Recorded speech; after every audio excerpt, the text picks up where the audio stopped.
And so this is where it gets us to this, a very important point about homelessness. We need to be much better at helping people exit homelessness, youth homelessness, but we need to be even better at stopping them from falling into it. Another key thing around data, and this is important, is to think carefully about what is the change you want to see and how will you know it's there. One of the challenges in North America around homelessness, be interesting to see how much is true in Europe. The only data indicator that really matters is the person housed or not? Not how well are they doing. And we know from research in Europe, research from Ireland and elsewhere, and in North America, I don't know what the research says in Australia, but for most young people who exit homelessness, particularly by their own efforts, the outcomes are really terrible. They might be housed, but they're not recovering from trauma. They're not re-entering education or the workforce. They're living in constant terror of being homeless again. They're not eating well. They're living in extreme poverty. So that raises the question of what are the boxes we're checking off in terms of success? Is that what's the success that you want when you're helping young people who are in care? Right? And so what we think is important with data is the data should explore a whole range of different outcomes for participants, right, that are based on this model here. So looking at housing, but also health and well-being, engagement in education and employment, complementary supports, life skills, like what do young people need to live independently, and social inclusion, right? How do we help young people find the communities and groups of people that they want to be belong to? How do we help them re-engage with family, right? Because we'll talk about that after, right? All of these things, right? And we need to collect data on that, again, if we want to demonstrate the work we're doing. And when you're thinking about developing your strategy, working with people with lived experience to map out the kinds of outcomes they want for themselves is a really important part of that process. And then your strategy and then all of the service models that you use have to lead to these outcomes, right? And if they're not, you have to figure out what's not working and change it. And then that's the same at the service level and with your strategy. Great. Okay, we'll go to the next one here. And program evaluation. This is really key as well. So as you're going forward, if you're going to develop or implement new programs, you need to pay attention to the implementation and the program level and participant level outcomes. But certainly the developmental piece is important. One of the things we've learned in Canada, it's like, wow, no matter how clear you develop a model or program, the implementation can be really challenging at the community level for all kinds of reasons, right? And so there's a lot to be learned when you're implementing new ideas in practice, because what you don't want is for people to get discouraged, right? And go, we tried that and it didn't work. You need to understand why it works and why it may not be working so well, right? And that way you can make adjustments as you go forward. Okay, now let's move on to the next section. What's the problem we're trying to solve here? People are always like, oh, talk to the Canadians, they're making so much progress. We're trying to get there. We're trying to get there, but we're like everybody else. Most of our investment is in emergency services. And that is really important. We're always going to need emergency services. But we've got so little in prevention.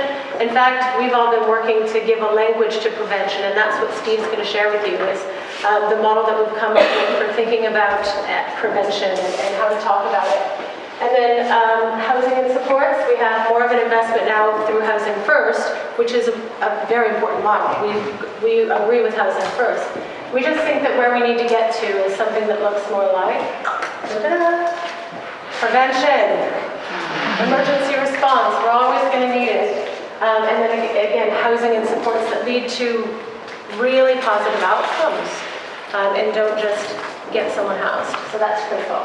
And so yeah, what is youth homelessness prevention? Because we call it the P word, you wear the scarlet P on your blouse in the community, right? But what is this prevention? It's a real struggle. Australia, I would argue, has been the leaders around youth homelessness prevention. But as David will tell you, we've been working at it 20 years and it's still a struggle. Learning off each other but it's all about changing the system. And everything that Steve and Melanie have been saying about data and all those things are absolutely important.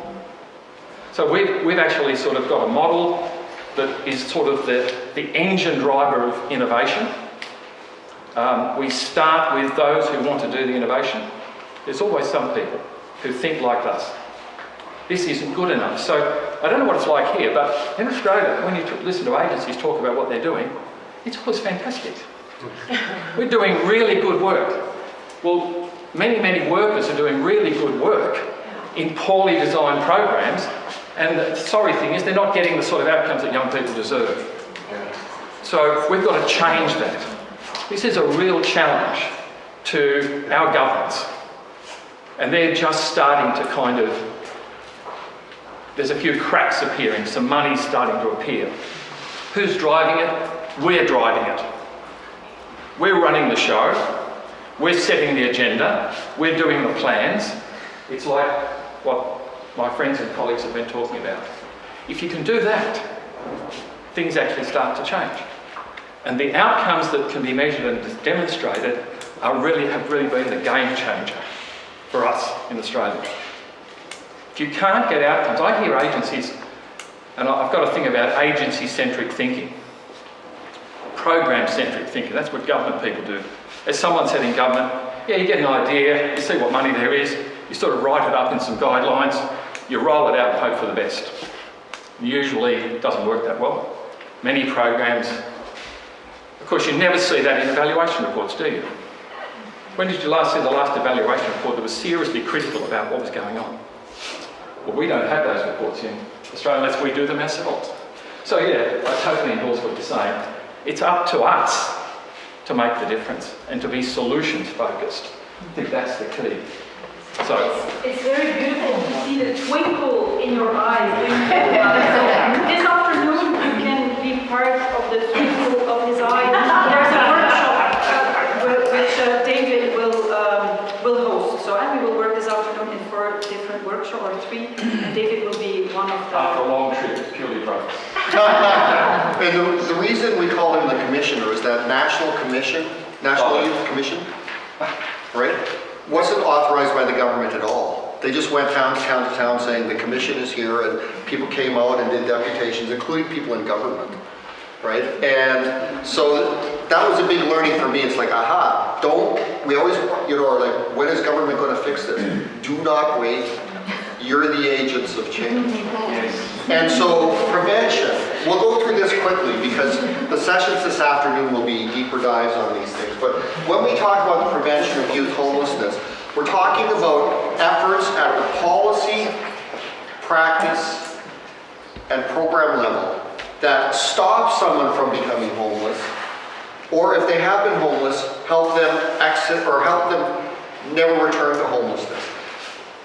In the homelessness sector in Canada, when people talk about prevention, they think that the things that they are helping young people with while they're homeless are preventive. Well, they're not, because the person is still homeless. You have to be at those either ends there. So, we'll go through here. Next slide. Oh, what it is not. Yeah, you already said that. So the other thing we need to understand, and this is where it's good around collective impact, is who is responsible for prevention. We like to call youth homelessness a fusion policy issue. So people involved in child protection, you're part of the problem, part of the solution. People involved in education, you're part of the problem, part of the solution. Criminal justice system, housing, employment, all of these different aspects and systems, healthcare, have implications for young people that can put them at risk of homelessness but can also help them exit. For too long, we've put all the work of solving homelessness in the hands of a small group of people who aren't resourced, right? So let's move on some more. We developed a typology of homelessness prevention and released a report last year to give us language about prevention, because at a certain level people get prevention. They're like, yeah, I guess that makes sense. It's better to prevent a disease from happening than to have to deal with it later. But there is a lot of confusion about what it is. So we've got like 5 areas of prevention here. It's in a report. I won't go into detail on all of them, but a few of them I want to comment on. Right, systems prevention. We know that young people wind up homeless when they exit public systems, so the justice system, hospitalization, inpatient care, but also child protection, right? And the evidence on that is really clear, and we haven't really in Canada done much about any of those things, right? We're just standing downstream. So this is the thing we're going to be talking about. How does that look in terms of the work we need to do? The second area, or number 3, early intervention. Here's where we're going to do some learning today around enhancing family natural supports, school-based, in early intervention, shelter diversion. We can talk about, that is part of the conversation today, but if people are interested, we can talk about it during question period. And housing-led supports. So we'll go to the next slide. Enhancing family and natural supports. So this is interesting. One of the challenges in the homelessness sector is when a young person becomes homeless. So the next slide, right? It's a little animation there.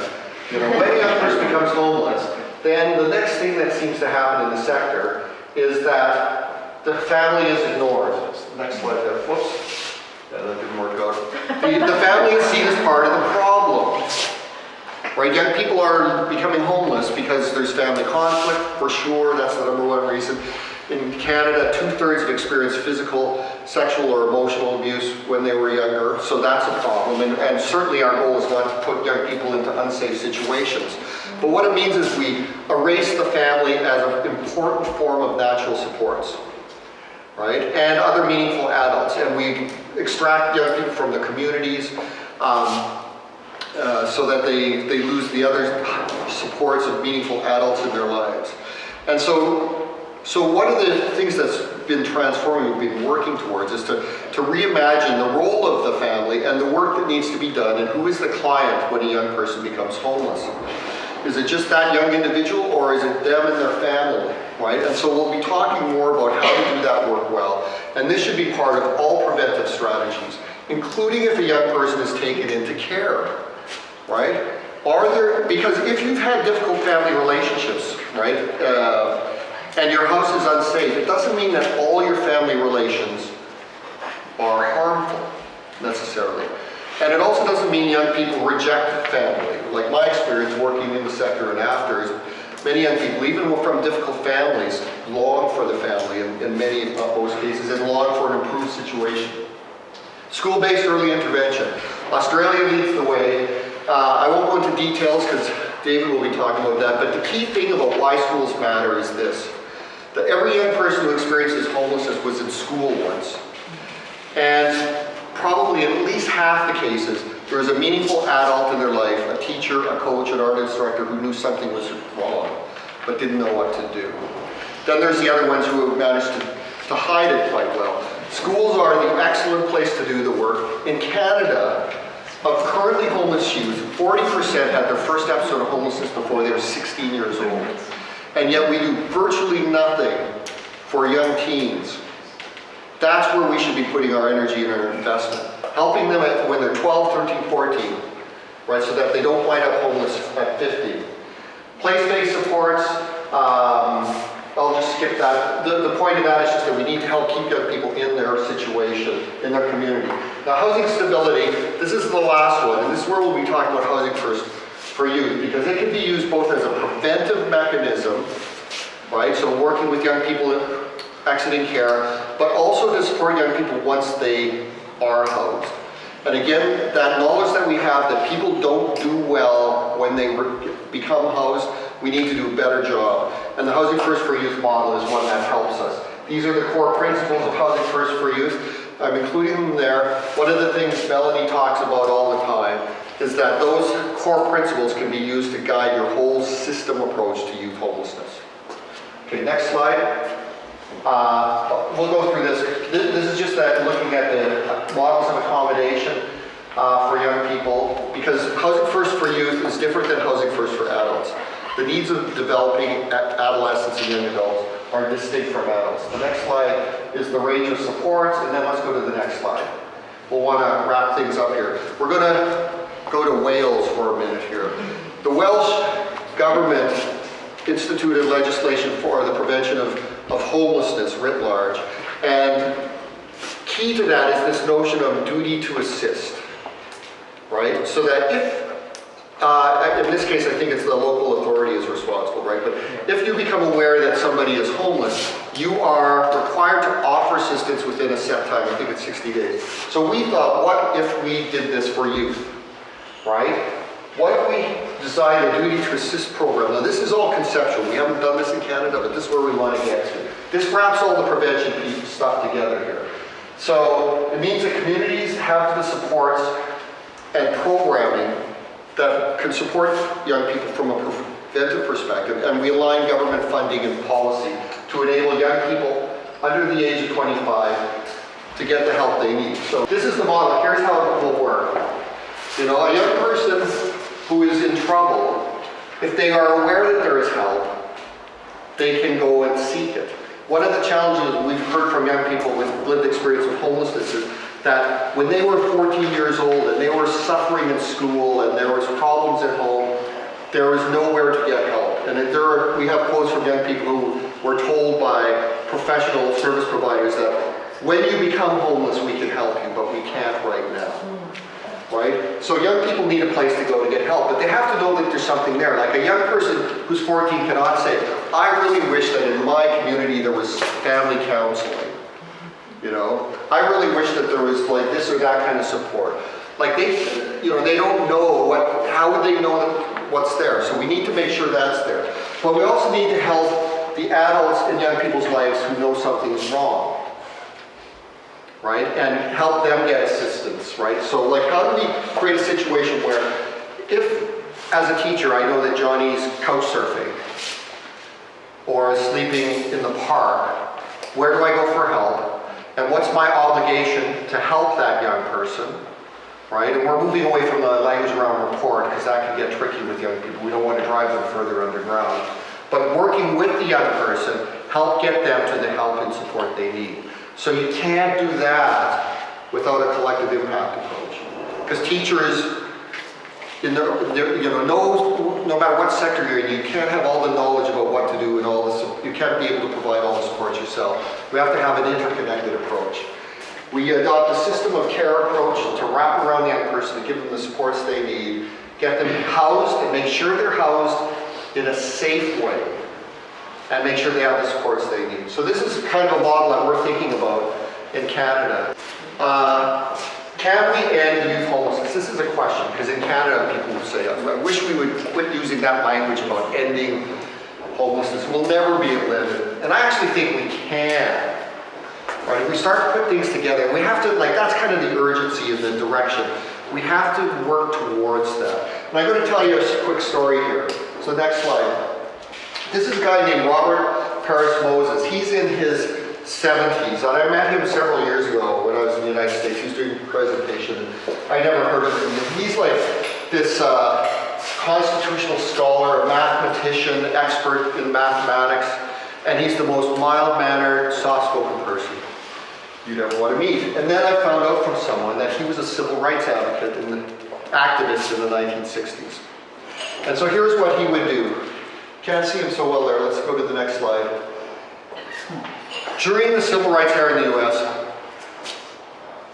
black people in the southern United States were actively prevented from registering to vote.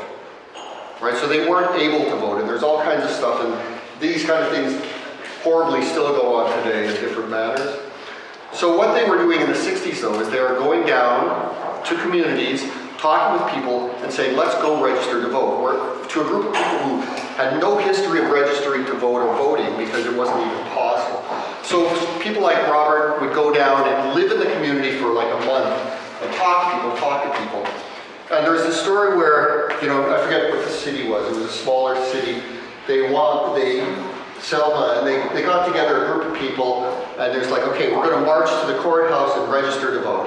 And they come up to the courthouse, and the sheriff walks out of the building, and he pulls out this big knife, and he walks up to Robert and smacks him in the side of the head, and then he falls down and he starts kicking him in the stomach, kicking him in the face, saying, get out of here, all of you get out of here. If any of you come back here, again, the same thing's going to happen to you. So the bravery of this man, like, I don't have like, you know, as much bravery as he has in his little finger. He gets himself up off the ground, he's bleeding, and he says to everyone around him, this is why we have to register to vote. Let's all go in now and register. And they did. And this is an important driver of the work that we all do, right? And the urgency. You know, when we see injustice, we have to do something about it. And we can, right? This is the point. It's going to require system transformation, but that's the end that we should be driving towards. So, next slide there. You know, we can end youth homelessness if we want to. And you have been doing work towards that. You're in, you know, you're mind the gap, you're starting to move there. You know, the next stage is like, how are we really going to operationalize this so that we make sure that any young person who's at risk of homelessness, any young person who's in care, who doesn't have a plan or supports when they leave care, gets the support they deserve, because I like your language about that. It's like, what do young people deserve? Right? What does any young person deserve, whether it's my child or someone else's child? Right? They deserve safety, opportunity, love, integration, inclusion. And so that's our task.